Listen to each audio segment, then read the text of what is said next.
All right, we're live. It's the Android Headline Show. This is episode 69 of the show. We are broadcasting tonight is July 24th. It's a Thursday. My name's Jeremiah.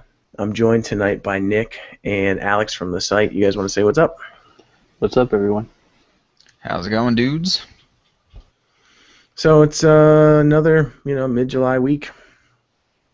Creeping up on some stuff happening in August.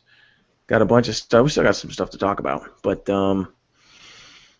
this is episode 69. So if you missed it, I tried to be a little subtle with it, but I had to crack a 69 joke. So I dropped a giggity in the post for tonight, in the link on Google Plus. Gotta do what you gotta do. So yeah, a bunch of news. I say a bunch of news. A couple of news points. Some hardware and a whole bunch of software and app updates.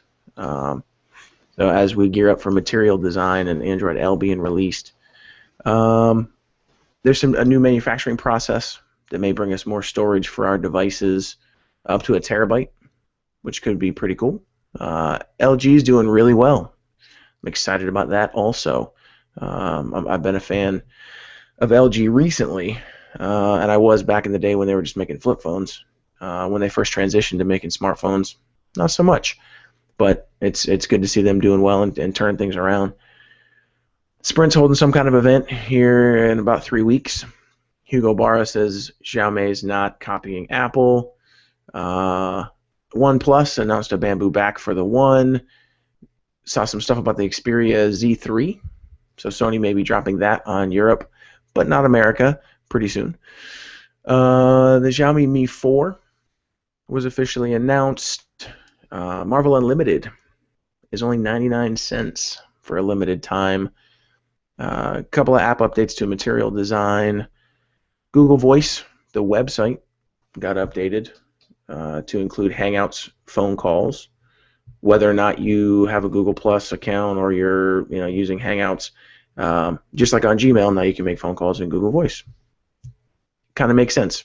Don't know why they didn't do that sooner, but it's here now. So anyway, let's jump into some news here. So the first order of business is this new new manufacturing process to increase the amount of memory that we could see in our devices. And I know Tom wrote this up. Are either of you guys really familiar with this research that was done at Rice University? I haven't even read it. Knowing Tom, it probably went out at like 5 a.m. Yeah, so if you're not aware, Tom is our UK editor. He's up early. He's 5 hours ahead of us. So he's up at, when it's 6, 7 a.m. our time. It's already lunchtime over there, so he probably kicked this out super early. So is it 1 terabyte of RAM or storage? Because just glancing through, I mean, he's talking about 3 gigs of RAM in like devices now, and so I'm wondering if this is RAM or storage. I've read it both ways. Now, the way we've got it published is he's talking about RAM, memory, not device storage. So it's some type of new resistive RAM that can store massive amounts of data, is the way Tom puts it. So it's been, this type of RAM development has been used in other projects for regular flash storage, as well as RAM. So they're using some new material called silicon dioxide. But I would imagine that if you can use it in RAM, you can also use it in some kind of flash storage.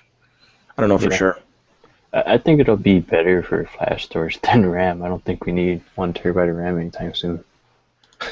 Right, and that's what. So the story's a little bit confusing, and the original story, the MIT Technology Review, just talks about memory. So, Yeah, it's probably just being generic in that case. And it very well could be used for RAM, But again, who needs a Exactly. terabyte of RAM at this point? That's At least not decades, in a smartphone. and probably not in our lifetimes. Gotta Probably. use that 64 gigs, man. 64-bit processor. Right, right. 64 gigs of RAM for 64-bit.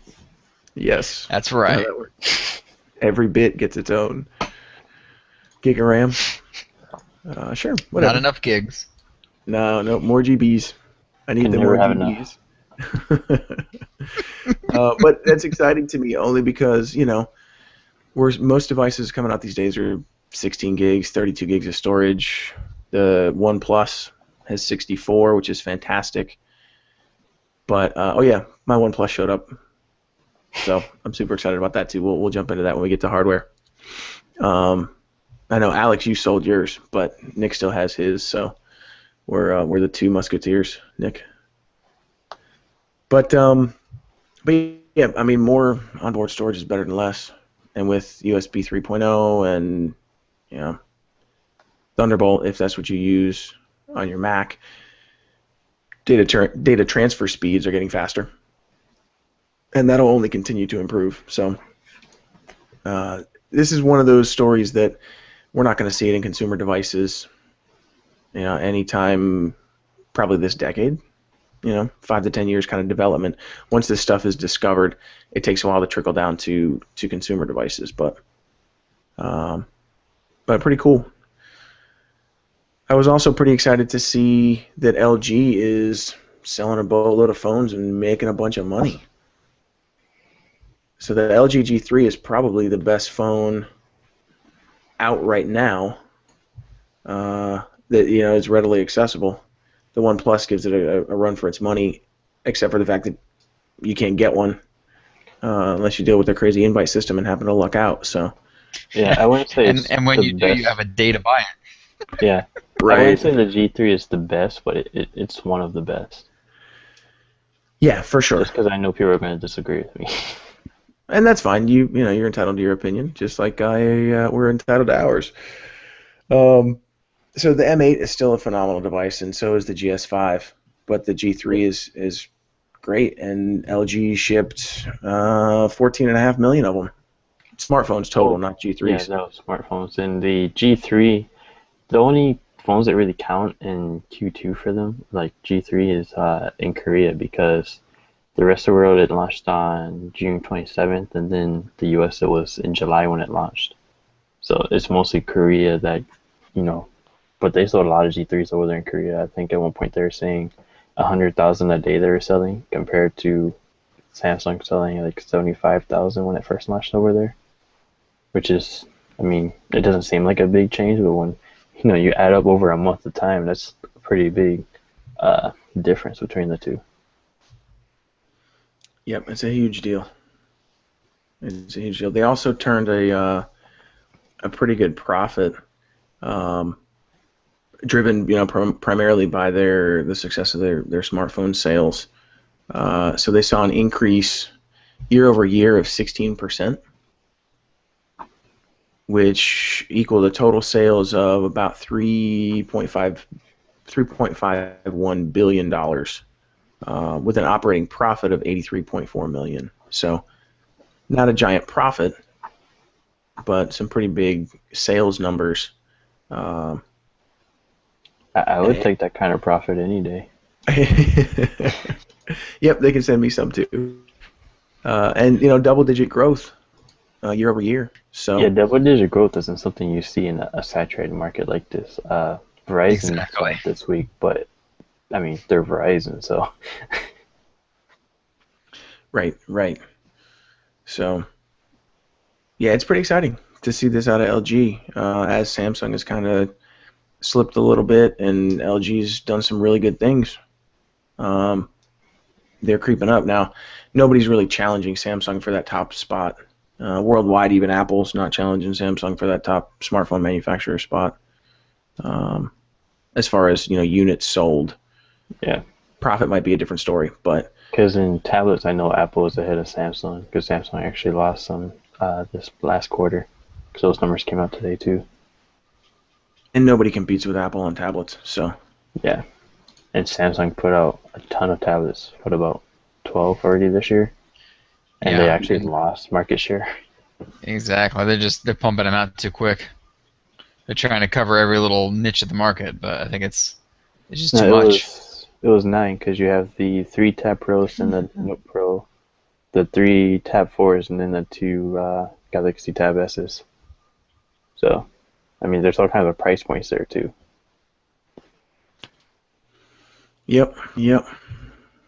So, and this has been coming with LG since they partnered with Google on the Nexus 4, and then the Nexus 5 and the G2, the Optimus G and the Optimus G Pro in there as well. So if only they'd bring the G2 Pro over here, I'm sure they'd sell a ton more, a few more million, because everybody I talk to, they want the G2 Pro instead of the G3. Not everybody, but a few people that came from like the Note 3 and stuff, because they want a bigger phone. Even though the G2 Pro is only like half an inch bigger, if that. But it's probably still smaller than like the Note 3 because of the bezels. Yep. I'm curious to see what their third quarter results look like. That's what I'm curious about too, because they're promoting the G3 pretty hard. I mean, every time I look on TV, G3 ads. Every site I go to, ads are for LG, if not the G3. Exactly. They're always promoting on Google Plus and Twitter and giving stuff away. So it really, actually. I was gonna say it seems like they're promoting it harder than G2, and I remember I think it was around third quarter or whenever their quarter was that they released the G2 last year. I think they posted a loss, didn't they? And they blamed it on advertising for it. it came out in September, so it's what, Q3, end of Q3. Yeah, I was thinking I it was think either they Q3 or I think it was Q4 a they loss. posted a loss or something. I think they did a loss in Q3 and Q4, because I think when we did the Q1 numbers, we were amazed at how big of a turnaround they made. And I'm Yeah. guessing that's partially from the G Flex. I don't think they sold too many of that though. No, I don't. That's another niche device. I don't think I Yeah. sold a whole lot because that thing is pretty massive. Even with the small bezels, it's still pretty big. Yeah, it's just a big phone. But the G2, we had a lot of push over here too in the U.S. and I think Yeah. what they hit like 6% or 9% or something like that. They jumped significant amount over the last year in market share. I think they're the number 2 Android OEM now behind Samsung. But I don't think it's a big lead either. I think it's like 1% ahead of like Motorola or HTC or something. That's okay. Oh, They came forget from about nothing. Huawei. So Forget about Huawei and Lenovo because they have pretty big shares, but that's worldwide, not US. yeah, they're doing the right stuff. Especially now with all the marketing they're doing this year so far. I just really like their hashtag, Life Beyond the Galaxy. Yeah, they've been doing. I like their ads in general. They've been doing some nice ones ever since the rooster for the G2. Yep. Oh, And yeah. didn't they drop a banner on the GS4 announcement too? Maybe it was the Note 3 last year I don't remember. They in might Times have. Square. I think it was the Yeah. Galaxy S4, that weird Galaxy S4 announcement that Samsung did. Oh, that was HTC that did that. They were giving out M7s to like all the press that was there. Yeah, I thought LG did something too, They dropped like a big as banner. well as HTC. They Times may have done a Square. banner too. I think they did do a banner, but I know HTC was the one that got the attention because they actually had people there, giving out reviews Passing out the to phones, yeah. the press and stuff. Like, here, go check out Samsung's the first. Here's the M7. That Yep. is the way to do it. Yep. So good news. Good news on that front. Some news that may be good or maybe not, who knows, is Sprint sending out an invite for an event in New York City, August 19th. This event is titled Take the Edge Off. And the invite has what looks like diamond facets. We really don't have any idea what this is about. My initial thought was Edge. That's an old GSM technology. But that's not Sprint, right? Like, that's just where my brain went first. Verizon also has an Edge program. So That's what I was maybe, thinking too. They were taking a dig at that, but they have their version of Edge. It's Easy Pay. So I have no idea. yeah. So their payment plan, like T-Mobile's Jump, Verizon's Edge, Yeah. Sprint has their Easy Pay plan. So we really don't know. August 19th, we'll have that Yep. coverage. We'll find out in about a month. Yep. Lower than that. So 3 to 4 weeks, we'll know some more about that. We were joking earlier that really what I want Sprint to announce is that they've upgraded their LTE speeds and now they get decent network speeds and they've increased their improved their coverage significantly. But that's probably not what this is going to be about. Well, they're always saying that. I mean, we know location is the big factor there, but I Right. haven't seen a big difference here. But I haven't used a Sprint device since the S5, I think. So it's been a few months. Yep. So hopefully next time I get a Sprint device, it'll be a bit different. Yep. And Sprint coverage around me is decent. Overall, it's just their data speeds are pretty slow. They're all pretty slow, like here for me, because of how close I am to Canada. But right now, T-Mobile actually has the fastest speeds because I have a AT&T phone right now, and theirs is about as slow as Sprint is over here. I'm sure once I, go downtown or into the suburbs, it'll be like 60 megs instead. Right. Probably will. So we'll keep you updated on that as we hear some more news about what Sprint's doing in a couple weeks. Hugo Barra is saying that Xiaomi is not copying Apple. So he went on record defending his company against labels of copycat and says that Apple is simply an inspiration to Xiaomi, not actually copying. They're not copying what they're doing. Now, I'm assuming that because this report came through the Next Web, I'm guessing that this is talking about MyUI or MIUI, however you want to It's pronounce it. probably a combination of that and the phone design too.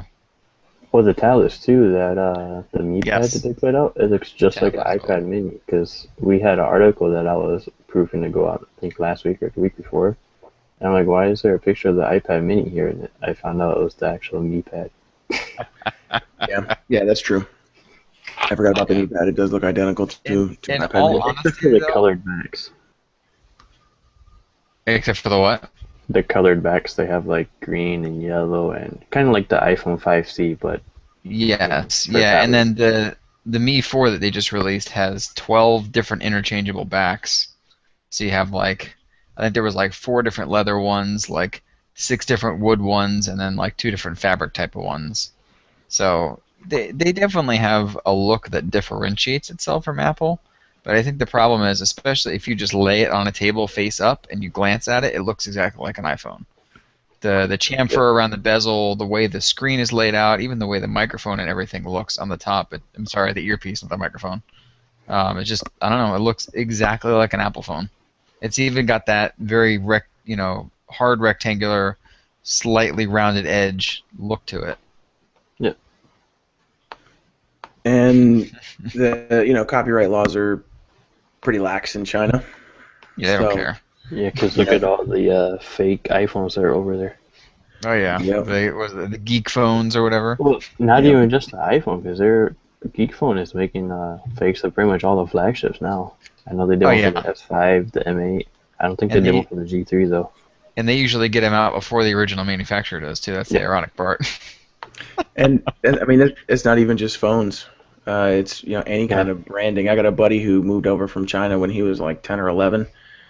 He went back over there to visit some family and came back with a wallet with the Playboy logo on it. He doesn't read Playboy.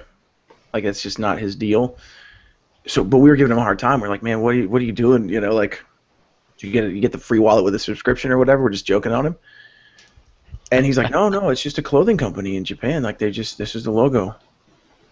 And so we were kind of ragging on him because he was carrying the wallet around. But He said it's a retail clothing store, like a Old Navy or a Express or whatever. Just it doesn't not the same name, but they use the Playboy Bunny logo and get away with it. So it's not Yep. just phones; it's any kind of branding.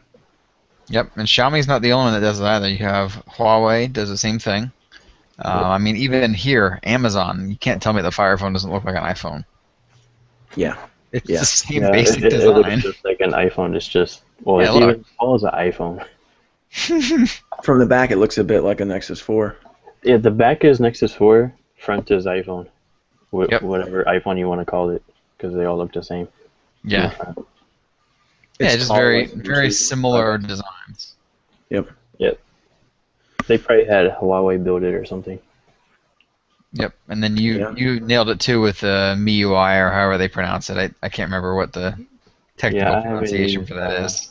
I haven't used my UI or whatever they want to call it since Yeah, exactly. I think Eagle 4G days. It was like the first ROM I ever flashed, and I Yep. hated it, so I went back.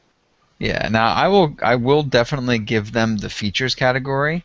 Even though Yeah. it looks visually like iOS, they have way more features, and they have for a long time, and they Yep. have been the kings of customization too for a very, very long time. And it's not just my UI, even Huawei's, I think it's the Motion UI is what they call it, their overlay. It has a ton of customization as well. I mean, you can change the lock screen, you can change the font, you can change the icons, all that without, a different launcher or root or anything like that. I mean, Yeah. pretty much everything on there you can customize with a click of a button. It's And pretty that's awesome. something weird. I don't know why nobody else does that. I mean, outside of China, you don't see it. We have the The only- OnePlus One, but again, another Chinese phone.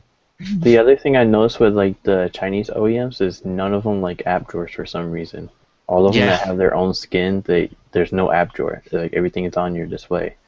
Lenovo recently redid their skin because they used to be almost completely stock. But I noticed this year with a few of their tablets, they've got their own UI now. The UI is actually not that bad, but there's no app drawer, which kind of drives me crazy. Going from like a G2 at the time to the Lenovo Yoga 10 HD Plus. It's kind of weird. But Yeah, I don't know. It's it one of those works. things. I honestly wonder though how many of just Android users in general actually use the app drawer, and how many just use the desktop. Yeah, because I see a lot of people with a ton of icons on their home screen, like folders and folders and folders of folders. Yeah, everyone I know that's not a phone geek just uses it like an iPhone in terms of Yep. just the home screen. So And that's I don't a know. very Apple iOS way of doing things. Yep. So I think people just got used to that and they don't change it because they don't I care. mean, look at all the iOS 7 icon packs that are in the Play Store and all the lock screens that look like iOS 7 as well. Sure. People that want may- that. I don't know why. But all of this may come to bite these companies in the butt when they try and step into the U.S. market. Yep. For now, I mean, Apple's not chasing them down in China because the laws are different. But when they do decide to step onto U.S. shores, it could cause a problem. Now, Hugo Barra did mention that they are really focusing on expanding into India. It's a big investment, a big yeah, area. they've already opened right I think this is a support call center that they opened over there. It might be a couple of them. I know they said that I think about 2 weeks ago now. So they're like really serious instead of saying, oh, we're gonna go over there next year and start selling our stuff. They're actually setting up support centers and stuff like that so that if you have a problem, if you're in India and you have a problem, you can call them up and get help or get your phone fixed or whatever. Yep. So, yeah, interesting times. It's funny to hear Hugo Barr defending, the company against Apple accusations, being that he came from Google. Yeah. But let's switch gears a little bit. Let's jump into some hardware stuff. We got some new stuff to talk about there too. So first up, I just wanted to briefly mention how amazing the OnePlus One is. So we've been talking about it for a couple of weeks, right? Nick got his a while ago, like 3 weeks ago now. I think it was Uh, longer than that because I had mine for like 2 weeks before I sold it last week. yeah. Yeah, So I'm Nick, trying you to had yours remember for about when a I month. bought it. It's been over a month. Yep. And it's probably been close to 2 months now. And then Alex got his and decided it was too tall, sold it and picked up a G3. Which is fair. That's I absolutely love it. I think this thing is That phenomenal. was the only complaint I had about the entire thing. I mean, there's no yellow tint or anything like that. Software was there, everything was there. It's just too tall for me, too much bezel. Yep, absolutely. And I would agree with you on that. It's a little bit too big. And my other complaint with it is the speakers on the bottom. When I'm watching a video and I'm holding it like this, the speakers are here, right here on the bottom. So if I'm playing a game, the screen's big enough. I actually started gaming on it a little bit. I was playing Need for Speed the other day. Actually, the last like 3 or 4 days in a row, because it's fun. Because I got a big screen and it looks good. Nice. But my hand covers up those bottom speakers, so I just have to, kind of cup my hand around them. So not optimally placed. Again, I think it'd be great facing forward. Instead, we have the option for capacitive buttons, which I, immediately turned off. Yep. For Because the they got the on-screen back button buttons. on the other side, and they have a menu button, so I can't use them. Yeah, for the capacitive, and you can remap the capacitive buttons, but again, what's the point of using them? So, Yeah. what I really liked about it, I mean, first things first, it's unlocked. It's inexpensive and it's unlocked, so I don't have to deal with a carrier contract. I bailed on Verizon because I was tired of dealing with contracts. Bought an unlocked Nexus 4 from Google Play, and that's what I was using until I got this. And that's really why I held on to the Nexus 4, because I was happy enough with it that I didn't see a need to jump, and I didn't want to sign a new contract. I hate the carrier subsidy, contract model in the U.S. So when this came along, it's unlocked. SIM unlocked. You can unlock the bootloader and root it easily. We're starting to see some ROMs, so you can play with that too. And the best part about that is, unlike practically every other phone out there, it does not void your warranty. Yes, unlocking the bootloader. Only OnePlus and Motorola now that won't void your warranty if you root or unlock the bootloader. Exactly. And that's a big deal to me. Maybe it's not a big deal to you, but it's a big deal to me. The build quality is phenomenal. The soft, sandstone back feels great. It's enough grip that even though it's tall, it doesn't. I haven't had an issue where I feel like I'm going to drop it. The camera's fantastic. The battery life is also really good. It's just a fantastic phone. The only downsides to it are it's a little bit too big. They could solve that. Leave the speakers on the bottom, get rid of the capacitive buttons, and just make that bottom bezel shorter. Yeah, I was thinking about that today too. That adds an extra, couple of millimeters on the bottom that they could shave off, and really would just make it ideal. Yep, it would change. And it would be basically the same size as the G3, and I probably would have kept it. Exactly. Yep. And that's the only difference between the G3 and it anyway, is just a few millimeters. So. Yep. Because the side bezels are, I didn't measure to see exactly if they're the same, but they seem to be about the same size, or as small as each other, or whatever you want to call it. It's pretty close. Yeah. So performance is fantastic. Obviously, the specs are top notch. Yep. So once they get these out and available, this thing's going to kill if they can do it, in a relatively short period of time, because otherwise people are going to start forgetting about it. I think people already have. I mean, we hear people complaining every day about every time we publish something about the OnePlus, like, we're tired of you publishing about this company. They can't even get their phone out. I don't think if we did that to other newer companies, they would be so far under. Like, this is helping them out, publicity, telling you the good stuff about the phone. We do tell you the bad stuff too, but more of the good stuff, obviously. There's more good stuff than bad stuff. Exactly. Because even honestly, in reviews of like those low-end tablets and stuff, I don't write a lot of the bad stuff in there. I mean, I'll write it in there, but it won't be like super nasty or anything. It'll just be blunt. I mean, because I want you to know what's good and bad about the device, but focus more on the good. Sure. And I'm hoping that even by early to mid fall, if they can get this thing in some serious mass production, it's still gonna, meet or beat almost anything out there this year. Because just I, looking at the processors down the line, the 805 is not that great from what we've seen. Performance-wise, it is one thing, but it's got a separate modem. It doesn't have as good a battery life. It doesn't seem like it's going to be in as many phones. Like maybe it'll be in the Note 4, but that seems to be the only big phone that we've heard about this year that it's probably going to be in. and the Note 4, I'm not even sure because they just announced that new Exynos processor that actually has LTE. So we might actually That's get an true. Exynos Note 4 this year instead of a Yep. Qualcomm one. Yeah, they did it with the Note 2, so it's not like it's unheard of. They did it with, oh, they didn't do it with the S3, but they did it with the S2, I'm pretty sure. Yep, they did.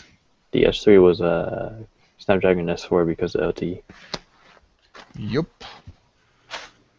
So So, But yeah, I they got think to get these even out, man. like, I think even if it's out by like October, it's gonna be a little bit tough, especially if the Nexus comes out at that time.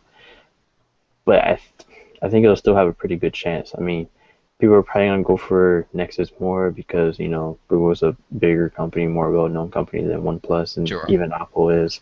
Um, I don't know what the specs are gonna be on that one, and depending on who makes it, people might gravitate to that instead. Especially, I mean, because we already know the price is gonna be pretty much the same as the OnePlus One already is.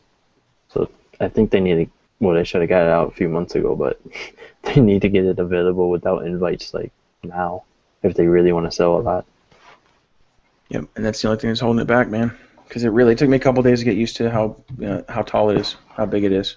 It Yep. just And the adjusting only to the reason handle. why I won't recommend it to everybody is because you need an invite to buy it. That's the only thing Yeah, keeping me from telling people to buy it. Yep. makes plenty of sense. So when we get some invites, we'll give those away.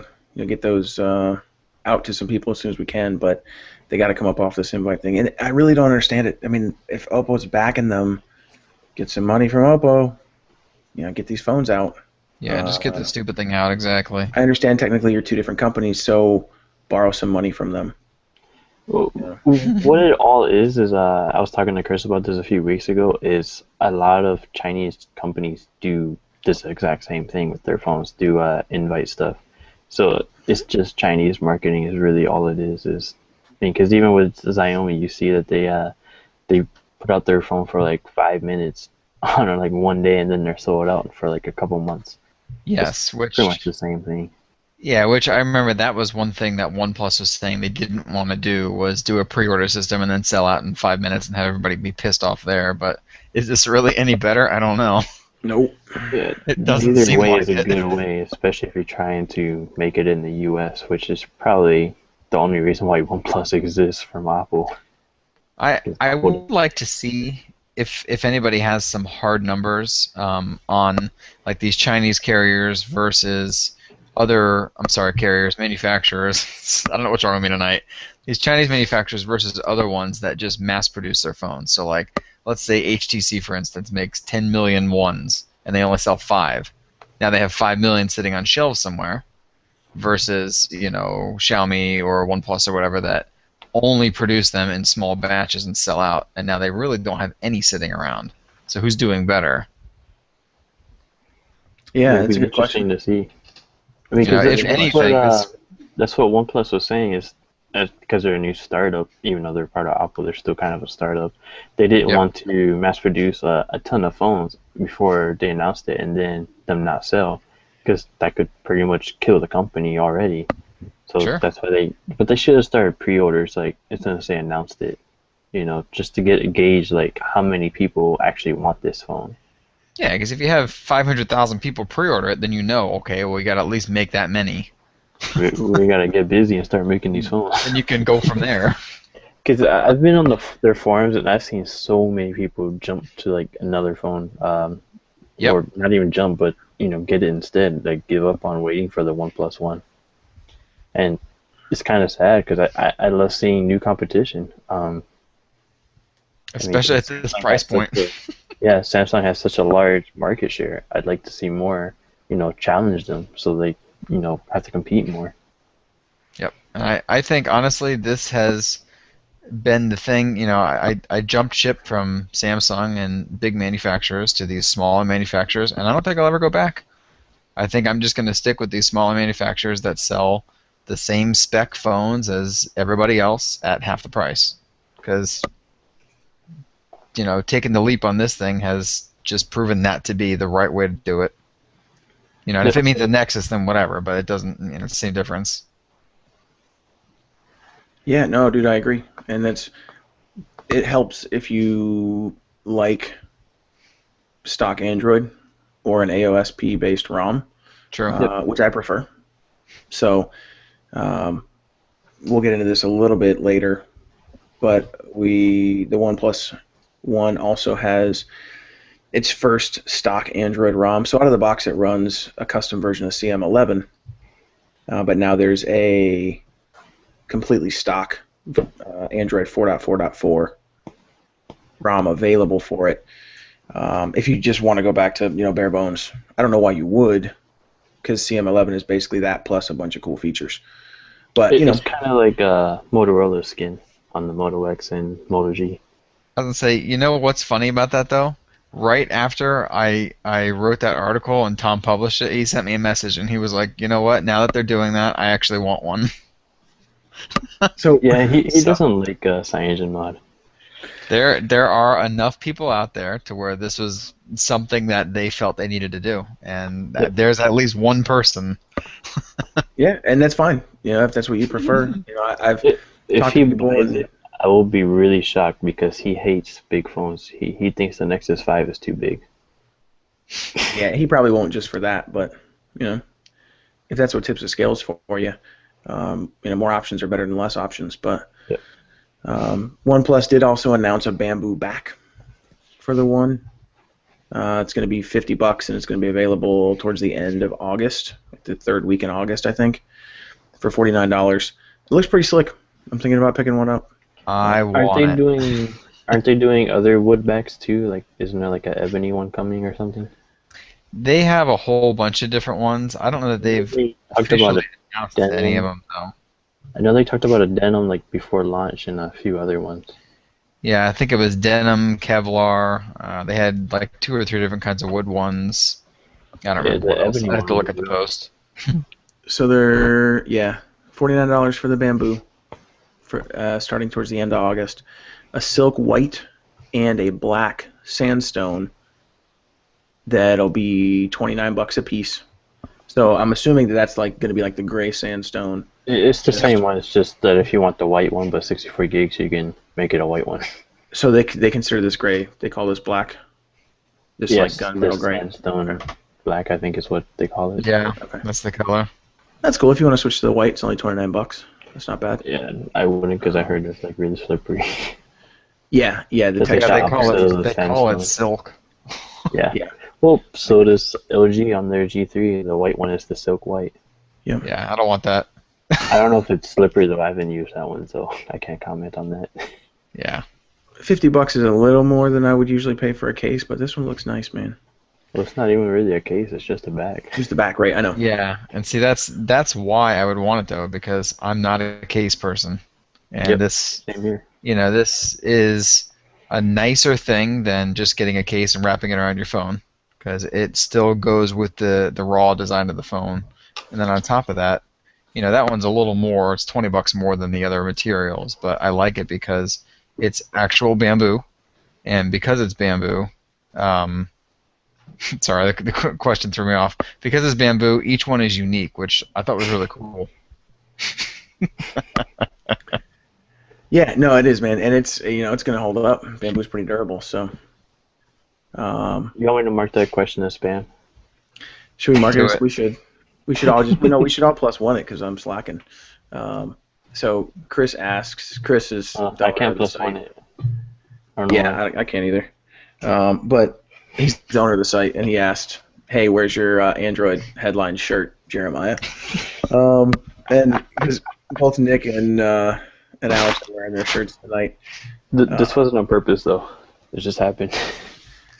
Well, and we were 10 minutes late getting started, completely because of me. The post didn't really go up on time, completely because of me. So today's just been a me slacking a little bit day. And For the record, it's now not my fault 2 weeks in a row. that's true. Was it my fault last week too? It's almost always my fault, so yes, I keep track of these things. I don't know whose fault it was last week. I don't remember. So it's all good. I'll take the heat off you for a little bit, Nick. Chris, next week I'll have my shirt on because I do appreciate you sending us those sweet shirts, man. They're awesome. So what else for hardware stuff? We saw the Xperia Z3 leak out. First, we saw some specs yesterday. And then today, we saw some pictures of the phone from the back and the side. Waste of time. Yeah, I don't know if it's actually the Z3 or the Z2, though. I don't know. I hope it's just a Z2 and somebody's being stupid, because if this is actually the Z3, I don't even know what to say. Z2 was almost not enough difference between the Z1 and itself. Yeah. I mean, the only difference was what, an extra gig of RAM and an 801 over 800 processor. And it was I think it had a 0.2 inch larger screen. Yeah. And this one is a 5.15 inch screen. That's so funny. This is a 0.05 inch less than the Z2. Yeah. Like, what the heck? And then all the other they're specs crazy. are exactly the same, except for the camera lens, which you talked about a couple of days ago in our little hangout chat. But I mean, the design, it looks identical, except for the sides are like more curved now instead of like that boxy look, which will probably be easier to hold, especially with their bezels and how big they're. And it's a 5.1 inch device anyway, so it's going to be pretty big anyways. Yeah. So we didn't get a look at the front. Maybe they shrunk the bezels a little bit. I hope so, because when I use the Z1, nice. So two things. So big. First thing I thought was this thing's never coming to the U.S., which is unfortunate, but it is what it is. That's how Sony, they don't like our carrier subsidy model any more than I do. They don't want to play ball with us. Yep. And then the second thing was this is really soon after the Z2. The Z2's hardly been out any time at all. Yep, this is how they do it. 6-month cycles. They've been doing it since the first Xperia Z. That was CES 2013, and then the Z1 is at IFA, which is September, so that was about 8 months there. But this year, then they did the Z2 at World Congress in February. That was about 6 months, and now we're looking at 6 months again. Well, almost 7. Yeah, I think their release schedule is what's throwing us off, because it's like we just got the Z1S here in January, and then in February the Z2 was announced. And then the Z2 is only just getting out in some countries, and now we're hearing about the Z3. Like, it's too soon. The Z2 had that delay for parts and stuff. Like, they ran out of parts or something, so it got delayed in a lot of places for like a month or so. Yep. Which makes the finding of the Z3 even crazier, I think. That and the Z3, the specs are basically the same, almost identical. Like 801, 3 gigs of RAM, all that stuff, man. I don't know, 20.7 the only megapixel thing that I could camera. find difference was the screen size and the camera lens, which is still a 20.7 megapixel, but it's like a curved lens or something. Yeah, so I don't know. Nick, talk to us about this curved display, because I'm kind of excited about that, the curved lens on it. I don't know if the curve lens is going to be on the Z3 or not. I think There was a rumor earlier this week that we covered that talked about it. I didn't write it; somebody else wrote it. I thought it was the Z3X though. Like, we're going to have the Z3 in the fall, and then the Z3X will be like the follow-up before the Z4. Really, that was how I took it. Regardless, though, I guess the point is we have this curved sensor, which, at this point in time, all the camera sensors are flat. So we have to have a multiple element lens, and practically every new phone that comes out boasts about having a 5-element lens, and now we're up to 6-element lens, and that just basically helps refract the light and keep the distortion off of the flat sensor so that it can accept the light correctly. Whereas a curved sensor is basically shaped like an eyeball, so it accepts light more naturally. So you only have to have one element in the lens to accept light in the same way that a 5 or 6-element lens would on a flat sensor. So basically the point is you're going to get more light, which means crisper photos, less noise because you're not going to have your ISO level so high and all that. The shutter will be able to be quicker because you get more light. You won't have to have it open for as long. So just in general, the theory is they're going to get much better pictures with this thing. Yeah, well, yeah, and that's always a good thing. Yep. Yeah, We'll it see how looks it like plays they out. are doing a Z3 and a Z3X. Yeah, I think the only downside to the curved sensors right now is current lenses do not work with them. So, like, let's say they put this in a new SLR, they won't work with whatever lenses you already own for your SLRs. It's a whole So, different type of viewing technology, basically. so it's going to take a while. Maybe we'll see it in smartphones, but it's going to take a while for consumer Yeah. and like professional level camera stuff They'll for that to probably transition put it over. in their high-end point and shoot, the RS, Yes. the Yeah, things that you don't need to really 1200 change stuff out for. and those ones, because they just did the Mark III like a couple months ago. So Yeah.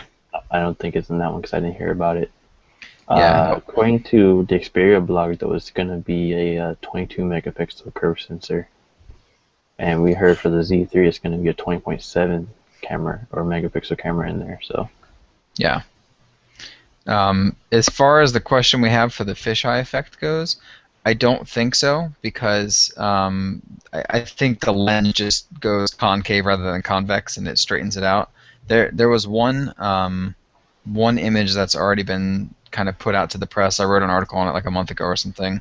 I don't know if Sony's released any more, but it's supposed to have less distortion than current lenses. So right now with the square sensors, we have, I'm trying to remember what the heck the thing is called, vignetting on the edges. So you have like a slightly darker tint on the edge, and a lot of times they'll crop the image so you don't see that. And with the curve sensors, you're not supposed to have that or the distortion that we get. So, I mean, basically just the way our eyes work. It's the same idea. Which leads me to the question: why did it take us this long to figure this out? They probably just couldn't manufacture it. It's one of those things. Yeah, I'm sure there's a valid reason, but why did we ever have slippery, crappy plastic phones? Right. Well, you know. Whoever thought that was a good idea? Yep. well, I know who it was. Yeah. Well, let's not go there. Yeah, that's fine. We'll leave that one alone before the Samsung Knights come after us. Go. Right. So Chris also asked, why do Sony phones all look the same? It doesn't really bother me personally, but they all do look the same. Even before like their Android phones, all of them still look exactly the same. And we complain about Samsung always looking the same, but Sony's been doing it a lot longer. I guess because they don't really come to the U.S., we don't make a big deal about it. I think Sony gets the pass on that because they usually use more, premium materials, if you will, rubber and glass and things like that. I've never really liked their design. It just seems so boxy to me. I guess it's to get around Apple's patents and stuff, but I just never really liked it that much. I don't like the glass on the back either, especially on the Z1S, because just like having it sit on my desk, charging and stuff when I was reviewing it, it got a ton of scratches all over the back that I just couldn't get off, and that just made me not want the phone. If I've learned anything from the Nexus 4, I don't like having glass on the back of a phone because it slides off of any surface you put it on. That's why Google put like those little nicks in the back of the Nexus 4 so they wouldn't slide off. Because it would slide off my desk like every day. Yep. Well, let's jump off Sony. Let's talk about Xiaomi a little bit. The Mi 4 was announced, and it looks pretty high end. Snapdragon 801 processor clocked at 2.5 gigahertz, 3 gigs of RAM, 3080 milliamp hour battery. It's got a quick charge function, so it'll charge up pretty quickly. 13 megapixel rear facing camera, 4K video, 8 megapixel camera on the front, so steps that up even over the OnePlus One. 1632 or 64 gigs of storage, and of course only radio bands that support Chinese networks. So yeah, that was kind of expected though. Yeah. Yeah. Because that's really the only place they're available. Yep. Um, This is also, they're going to have some wood backs available for it. It's a good looking phone. like the side, like the side profile, it kind of looks like an iPhone, but on the back it looks a lot more like the Ascend Mate 2 from Huawei, especially with Mm. the camera the way it is, protruding out and stuff. Yep. Wish they could come up with their own design. Well, I like the way the back looks, especially Yeah. again like the OnePlus One with those interchangeable backs. I love that idea because you can just Actually, grab it something and make the phone look different. is actually not the Ascend Mate 2, it's the first one, because the Mate 2 actually just looks like a Note 2 to me. But the first one looked a lot like that, and it had like the rubber feel, kind of like or the soft plastic, like the Nexus 5 has, which I really like that, and I thought it was a big step down from the Ascend Mate to the Mate 2, unfortunately. and it's one of those things that I wish we could see it here in the States, or at least a U.S. compatible Uh, version. But I mean, because it's selling for what, like 300-400, like converted. yep, yep. So we'll get around to that.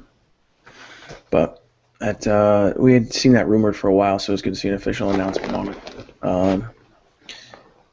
HTC is also releasing a red and a pink One M8 in the UK. So those are available for pre-order from Carphone Warehouse. I'll take the red one. And they're also, And the red one looks O2. pretty good. Yeah, on O2 as well. Yeah, I the think red M7 looked really nice, so I'm sure the red M8 looks really good too. yeah, I like the way they look a lot. I think it's a nice material. I know it's funny because I read in the comments somewhere that somebody was like, "Oh, these things look so ugly because they're metal." I don't know. I didn't think they did. Like the No, metal only goes well with natural metal colors is kind of what their point was. Mm. It's not the brush metal though, is it? It's just like a regular red color, right? I yeah, it's know not they going to look changed brushed. they Yeah, changed the finish slightly depending on the color. it doesn't look like the brush metal. I don't think the glacial silver is either, and they say that one's more slippery, so this might be kind of slippery as well. Yeah, who knows? Because Well, I only used the gunmetal gray. That's the only one that I was sent. So that's the only one I used. And that one wasn't really slippery at all. It was actually pretty good. maybe we can get Tom to get a hands on with some of these. We'll see. Yeah, we'll get him a Um, pink one. yes, let's do that. Perfect. We also saw HTC probably inadvertently leak their smartwatch. And then deny. And that's why I say they probably leaked it, Yeah. because they denied the crap out of it. So they released a video. I Uploaded a actually video. really like that video is talking about like their design and stuff. And Yep. it's something that I think they should do more of. And at one point in the video, yeah, it's a great video, just talking about their design and kind of how they come up with stuff. It pans across a guy working at a desk, just for, real quick. On his desk, he's got a yellow Lumia device. He's got a Bluetooth headset, or maybe a set of keys, I can't really tell. And then he's got a watch in some kind of weird dock. And it looks just like the leaked images that we saw of an HTC watch back in the spring. So I don't remember when exactly it was. I know it was a couple months ago when we saw the HTC rumors first leak that they were working on a smartwatch, kind of square, blocky looking, with a black face like the G Watch, and then kind of a bezel or a trim around it in silver or in white. And so the video went up on their YouTube page a couple weeks ago, and this image was just like this shot with the watch in it was just spotted yesterday. So pretty interesting stuff, because as soon as it hit the internet, HTC was like, "No, that's not our smartwatch." It probably is. Yeah, there was another leak. I think it was from EV Leaks this week of that watch, and it showed the interface. It was an Android Wear watch, and they had a really interesting face on it. It was very Sense 6 looking. It had that clock with the little weather thing, and then it looked almost like the cards were on top instead of on bottom. And it was like a split card, so it showed like two cards instead of just the one all the way across. Yeah, Evleek said that was just a placeholder and it's not really going to be there because, well, we know that they can't skin Android Wear anyways. So, yep, and we figured that Android, HTC's watch would be Android Wear. So Yeah, but Yeah, it because would they just wanted be the a different partners. watch face. I mean, Yeah, I don't know. it could be a different watch face. I actually like some of the cards that were on there. Like they had Peter Childs telling Evleeks that he had a new picture for him. Yeah, I thought that was nice. yeah. Um, yeah, interesting stuff there. We'll keep an eye on that also. But let's jump into some software and some app stuff. Got a lot going on there too. So Marvel Unlimited is available for 99 cents for a limited time. So it's just so back up just a little bit. Marvel Unlimited is Marvel's like not webcomic, but like comic portal, digital, comic book portal. They've got over like 13,000 comics up there. It's kind of like Comixology, not quite as good because it's just Marvel. It doesn't have all the titles from all the publishers, but it's only $1. Marvel is running this special because Comic-Con is happening in San Diego. Well, it's only $1 a month right now. It's normally $10 a month. And the deal is it's 99 cents right now for the first month. Yep. And so next month, it's going to cost you $10 if you want to keep it. It automatically bills at $10 a month, so you got to remember to go in and cancel it. But if you've been thinking about jumping into comics or catching up on some backlist Marvel titles for $1, you can do it. It's pretty solid, and because there's a ton of stuff that they've got available. So we'll have that in the show notes too. I just thought we'd mention that in passing because it's a really good deal. Yep, I just told a bunch of friends about it too that I know love reading comics. So. And I didn't see when that was supposed to expire. I don't think they put a date, but I'm guessing probably the end of Comic-Con because I think it started today, and I think I wrote it yesterday. I do know that it's kind of hard to register. I went in twice at 2 different points today to register on the site. Basically, you just sign up for the $9.99 subscription. But I couldn't get it to complete because it was too bogged down. Now, my wife did. She got in and signed up for it for $1. But she couldn't access any of the titles for most of the day today. She finally got in this afternoon, but their servers are swamped with it. So keep trying if you're trying to get into that. HTC is pushing their apps into the Play Store, taking a note from Google and Samsung. They put their clock app into the Play Store today. 2 days ago, they dropped their Sense keyboard into the Play Store as well. Now, these are only available for compatible HTC devices. So the first thing I did was try and go download the keyboard. I always go back to SwiftKey, but I am a bit of a sucker for Android keyboards. I'll try anything out for a couple of days. So I pulled it right up and it said, this app is not compatible with your device. Womp womp. Yeah, from what I could tell, it's anything like the M7 and newer, any HTC device newer than the M7.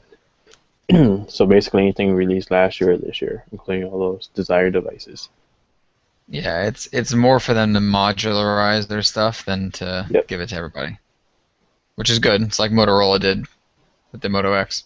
I know BlinkFeed and Zoe is going to be for everybody. Well, Zoe's already out for everybody, but there's not that much functionality to it yet. They said the end of summer, I think, for that. But BlinkFeed is supposed to be coming out pretty soon for everybody as well. Which is cool. I mean, I'll try it out. Oh yeah, I like BlinkFeed. I don't know if I'll use it all the time though, but I did like it on the M7 and M8 when I used those. And this, just helps HTC stay up to date, push updates out faster, to their users. So with the clock app though, I wonder what kind of updates they're gonna push out. I mean, because I don't think there's much more that they're gonna do unless they're gonna add some features that like Timely had or something. Yeah, who knows? Who knows? They it might just be that was one of the easier apps to get up into the Play Store, so they just started with that. And they could get some headlines for it and publicity. Yeah, for sure.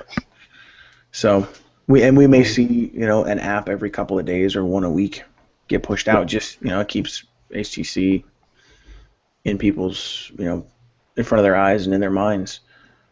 So because the M8 is a few months old now, so it's kind of behind everybody now. And with the G3 being the most recent device, and the might of Samsung's marketing machine behind the GS5, anything HTC can do to stay in the headlines is I'm all for it. So yeah, they should ask the internet. Right. We saw updates for the Chrome for Android beta, as well as the Google Play Store, getting some material design treatment. So it's more noticeable in the Chrome beta than it is, I think, for the Play Store. Yeah, I think the Chrome beta is probably 100% material design, or pretty close to it. Google Play Store is mostly just the app listing. That's about it. So there's still a lot more work to do with that. I have a feeling this is like a preview for the Play Store, because it's only version 4.9 versus 5.0 or whatever.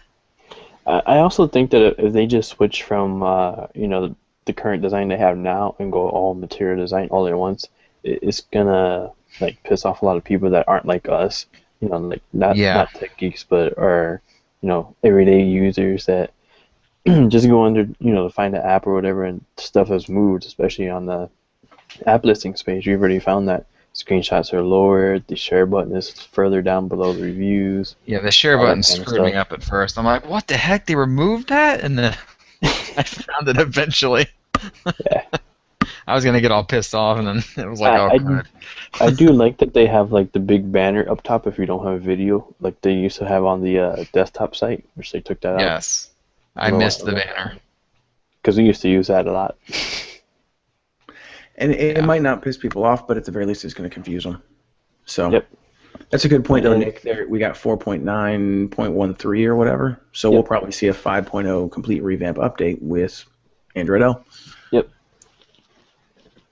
So that was big news there. The Chrome beta update looks nice, though. I like it. It was probably easier to do than Play Store, too. Yeah. Google is giving away 3 months free of Google Music All Access with the Chromecast purchase right now to celebrate Chromecast being a year old. So happy birthday, Chromecast. And it only works if you're not already an All Access subscriber. From what I can see, if you have a Chromecast but don't subscribe to Allcast already or All Access already, you can do it. But if you already have All Access, then they won't let you get 3 months free. Kind of sucks. Because I subscribed to it the day it went live. Yeah, I was disappointed. I've still got it at $7.99 a month, so I held on to that. But it'd be nice to get free. Somebody in the comments on our post, they were like, "Why don't they do this for Google Play Movies? Like, give us a $20 credit for Google Play Movies." That's a good idea because that'd be nice. I would use that probably more than 3 months of All Access. Right. Because that's also another big feature of Chromecast. They've been doing the 3 months free All Access for quite a while with Chromecast already. Yeah. But the difference here, and like you mentioned, Alex, is if you already own a Chromecast but you don't subscribe to All Access, go check out Google's music service. It's sweet, man. I switched from Spotify to All Access. The libraries are about the same size. I find pretty much everything on All Access that I've been able to find on RDO or Spotify. So every once in a while, Spotify will have something different, or have something a couple days before All Access gets it. But it's still great. So if you haven't tried it out yet and you own a Chromecast, or you're thinking about buying one, 3 months of All Access at $10 a month is $30. Your Chromecast is $35. So you're basically paying $5 for a Chromecast. Yep. And if you don't like it, you can cancel it after 3 months. Yep. I don't think you will. No. Like I said, man, I use it every day, all day. So. But I use it every day while I'm working. Mm-hmm. And now, Yeah, it's fantastic. It really is. So we mentioned this earlier, but the OnePlus One has a stock Android ROM now, and so I put this on here just because I wanted to talk about it. And Nick, you pretty much already kind of answered my question on it. I really was kind of wondering why, but when you guys and Alex, when you mentioned Tom saying, "Hey, this is why I would actually want one," that there's actually some people that want vanilla Android, not AOS, not an AOSP based ROM that has a bunch of extra features, but just stock Android. That me personally, I don't see why you wouldn't. With something like the OnePlus One, it comes pre-installed with a stock Android experience that's augmented a little bit. Same thing like the Moto X. So, but what I wonder is, like, when Android L comes out, if they're gonna put out just a stock Android L build and then upgrade to CM12S, probably is what they're gonna call it, for the OnePlus One later on. Because if they do that, I think a lot more people are gonna use it. Yeah, it's possible, and I like that because now we have the option. And what was interesting to me is this is actually OnePlus putting this stock ROM out. This is not Cyanogen. So Cyanogen, and it's not a bunch of third-party devs over on XDA doing it either. Exactly. So now you have three official options. You have what it ships with, which is CM11S. That's the custom version of Cyanogen Mod. Yep. You have the Cyanogen Mod Nightlies that you can just switch to and flash over. Those are officially supported from Cyanogen. And then now you also have the stock Android ROM from OnePlus. So it's sort of like making your your thing a Google Play Edition device. Yep, there are other ROMs too, like you did your top 5 custom ROMs for the OnePlus this week as well. I just meant in terms those of are the 3 that are supported by OnePlus or Cyanogen Mod. But there's like Paranoid Android, I forget some of the others. You have Madi, which is I think that's the one that I've gotten the most grief about for not giving the number 1 spot. Everyone's like, what the heck? Why didn't you name Madi that? But that seems to be the big up and coming ROM that I had never heard of before I even did that article, to be honest with you. And it's just because I haven't done ROMs in a long time. This is the first ROMable phone I've had for a while.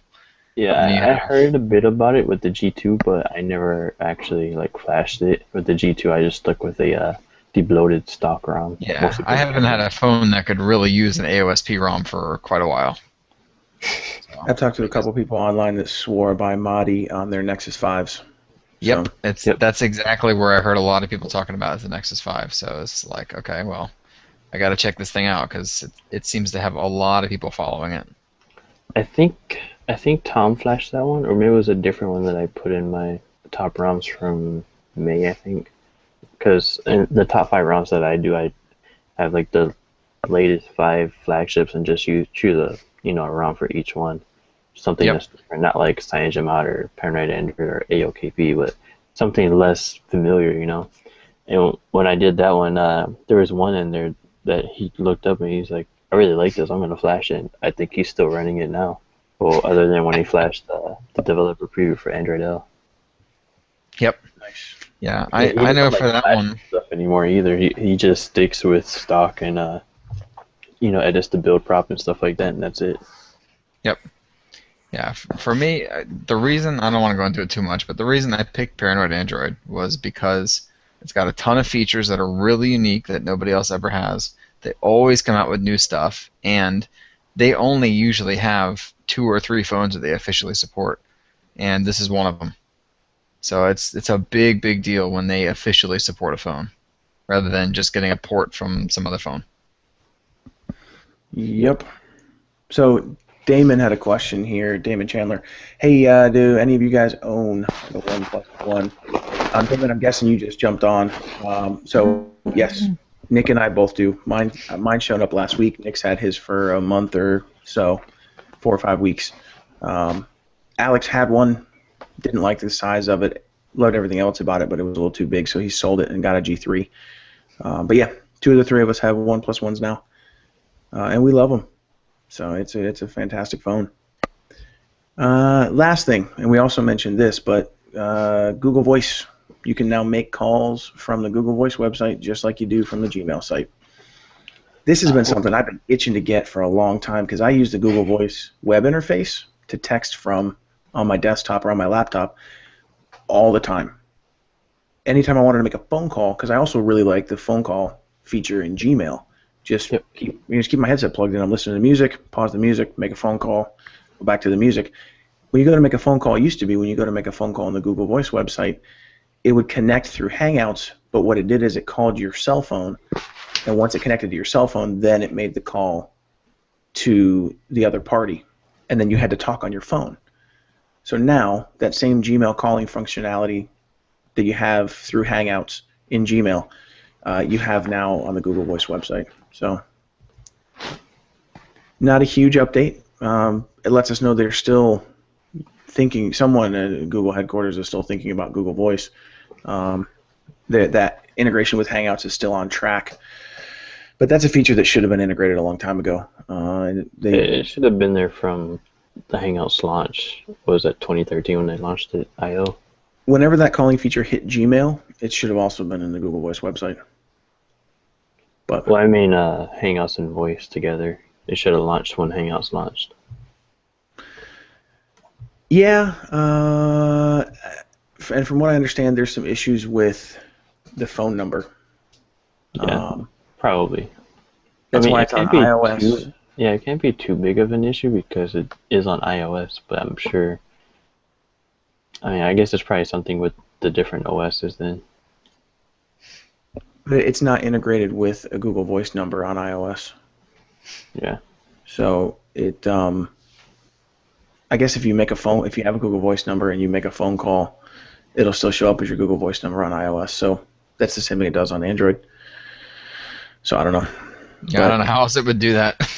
Yeah. Yeah, I have no idea. But yeah, so that's good to see. But that's that for what's on the agenda. So let's transition to what's new in your Android world. I know mine's pretty obvious, but Alex, let's jump over to you, man. What's new in your world, man?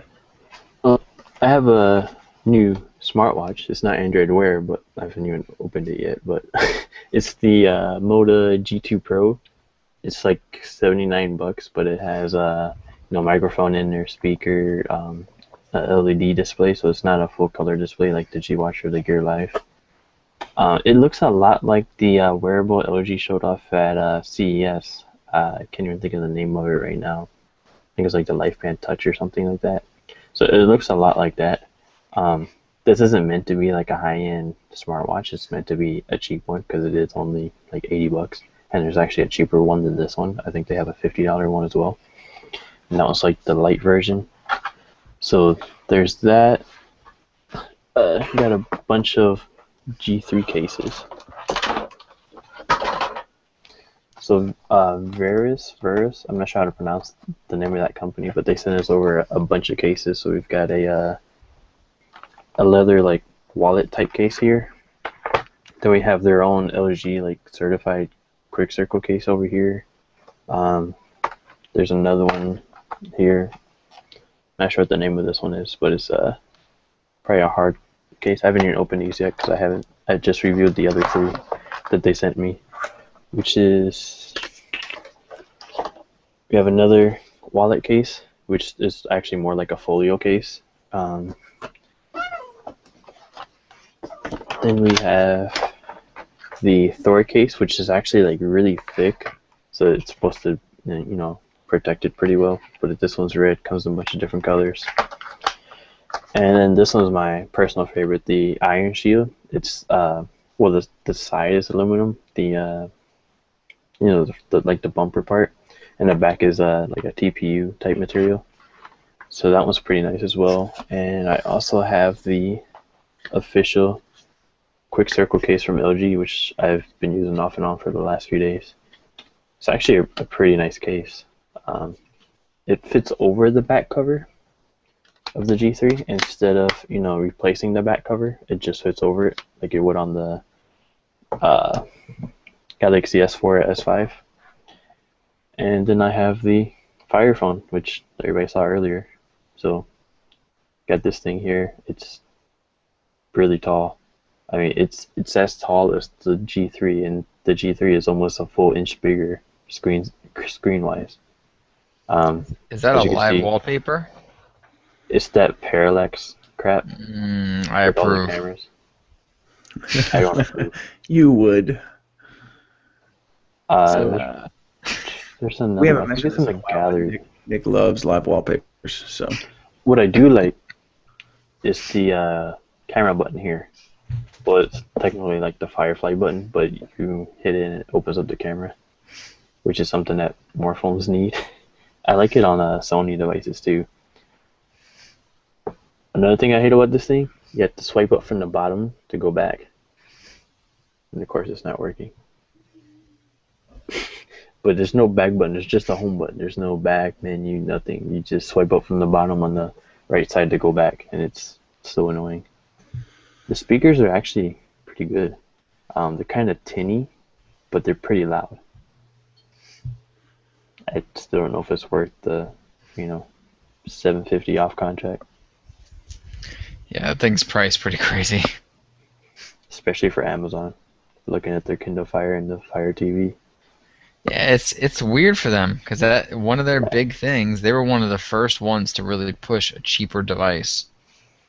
I think that Kindle Fire was like the cheapest tablet ever when it came out, and it was good too for the time. Yeah, and then Google followed them with the Nexus 7, putting that out at $199. Mm-hmm. Like we were talking before the show, like the back is Nexus 4, but go to the front, it's like an iPhone. yep. I don't know what they were thinking here. I don't know if they had like Huawei design it or what. Man, Yep. it's not gonna be a fun review, but it'll get done. Yeah. So that's all yeah. I've got. I'm looking forward to reading it regardless. No, you're Yep. not. Anytime we have something as different as that is, it's always interesting to at least see. Yep. So cool. Well, Nick, what's new with you, man? ROMs. I don't know. That's about it, really. I mean, since I started writing that top 5 ROMs thing, I've been flashing everything I can just to try it out. And I think I'm gonna stick with Paranoid Android. I haven't gone back to trying it again yet because I haven't had time to go through the whole set this up and change these settings and blah blah blah crap that you have to do, which is why I haven't done ROMs in so long because I was just sick of doing that. But Dude, when you flash one, make an Android backup so that you've got it if you want to go back to it.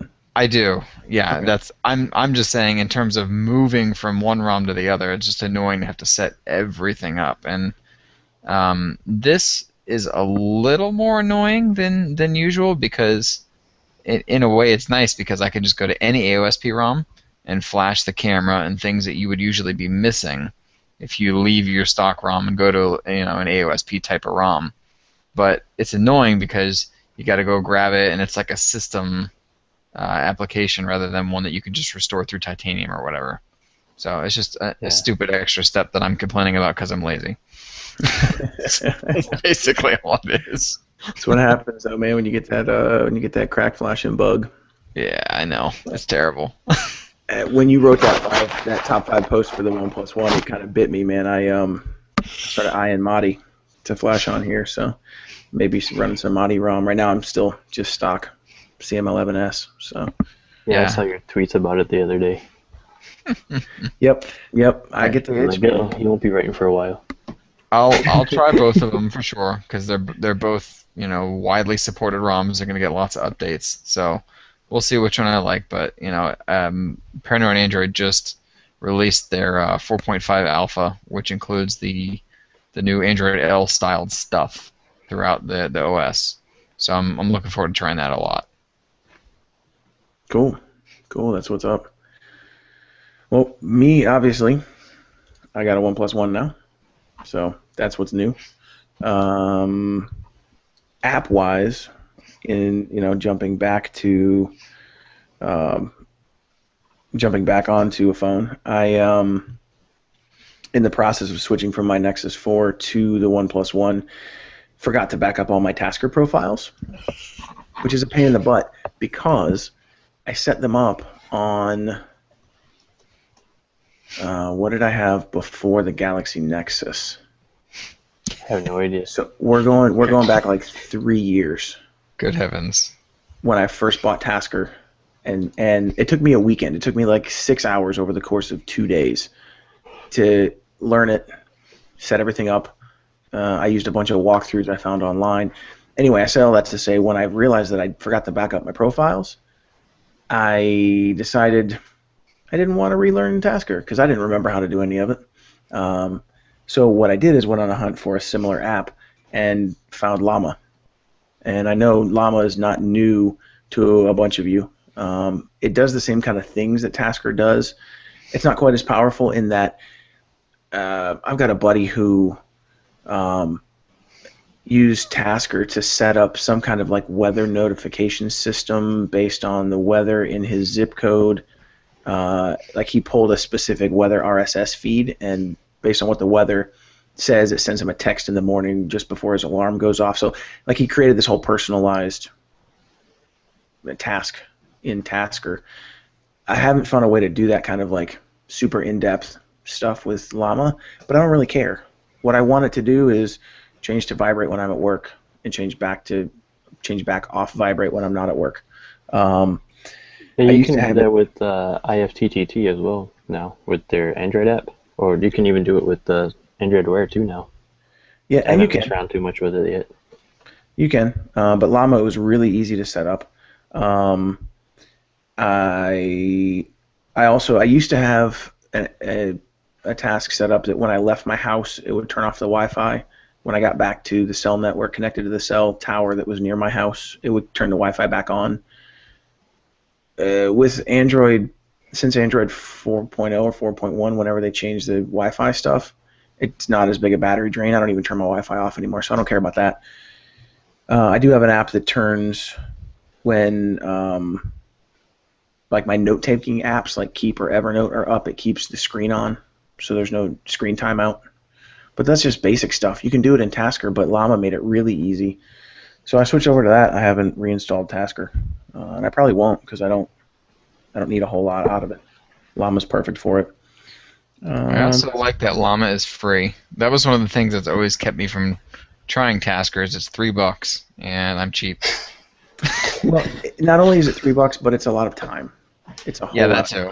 Yeah, But the $3 is really the biggest, That's the thing that kept me from doing it. It's just so much time to go in and learn how to use it all.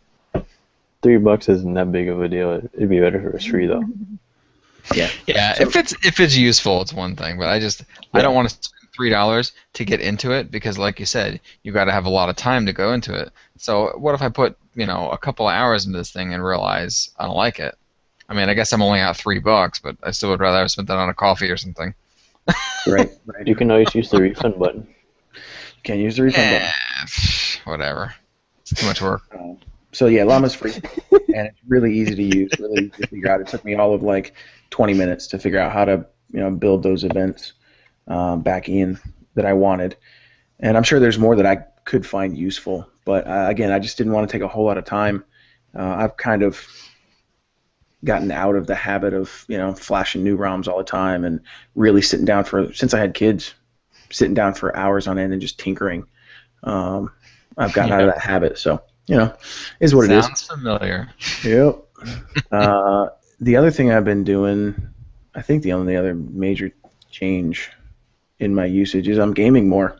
I was never really a big gamer, console or PC. I haven't really done anything since like StarCraft and Diablo 2 on the desktop, and console was probably like N64. I just haven't since I was a kid.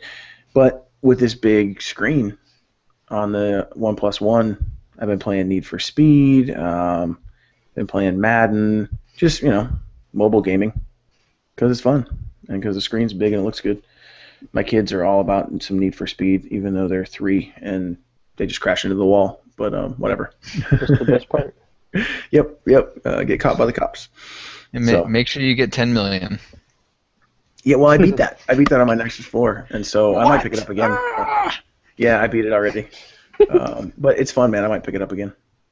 So That's still my favorite mobile game of all time. it is 10 million. It's fantastic. But yeah, I think that's gonna do it for the Android headline show this week. Um, there were a couple of questions here that I'll just touch on. Chris asks, "What does Alex think of his G Watch?" We covered that, I think, last week or the week before. He already knows the answer. Yeah, I know. Because we've been talking about it like all week. But I think didn't we talk about that last week, or did you not have it yet? I had just gotten it. I only had it for like a few hours last week because I got it. I got both that and the G3 on Thursday last week. Okay. I'm still undecided on it. The biggest feature I'm using is Google Fit because, I'm sitting at my desk all day, so my phone's here, and Hangouts is really the only thing I use it for, or Gmail, and it's already on my computer, so Google What do Fit's you really do the only with thing I'm it? using it for. Oh, what do you mean? What do I do with it? I mean, like, are you just using it for a pedometer, or what else are Yeah, you doing pretty with much. it? Okay. Just a pedometer, really. Because that's what I had the Fitbit for. And right now, there's not much features for Google Fit, so I'm kind of thinking of going back to the Fitbit for now. But I'm Yeah, probably going to keep it, just as, when new stuff comes out, because I'm sure there's going to be a lot more with Android L in a couple months. yeah, I believe it. So Damon also asked, "Are any of you guys going to the big Android barbecue?" At this point, I don't know that any of us are planning on going, unless Chris wants to send somebody. Wink, wink. Yeah, we should send all of us as a Christmas present. Yep. You can rock these sweet Android headline shirts all over the big Android barbecue. I'm sure he's still listening. Yep. He's probably quit the thing right now. Maybe, who knows? But yeah, you can find us obviously on AndroidHeadlines.com. The podcast will be up shortly, so you can go subscribe to that on iTunes or Podomatic. Follow the links in the show notes. We'll have those posted. We're up on Stitcher, Google Plus, Twitter at Android Headline without the S. Facebook too. We're up there. Send us an email. Drop us a comment. Let us know what we can do to make the show better. It's been it's a lot of fun doing this every week, and we want to keep making it better for you. So, Nick, Alex, thanks for hanging out, man. It's been a good time. No problem. Have a good night, everyone. See you later, guys.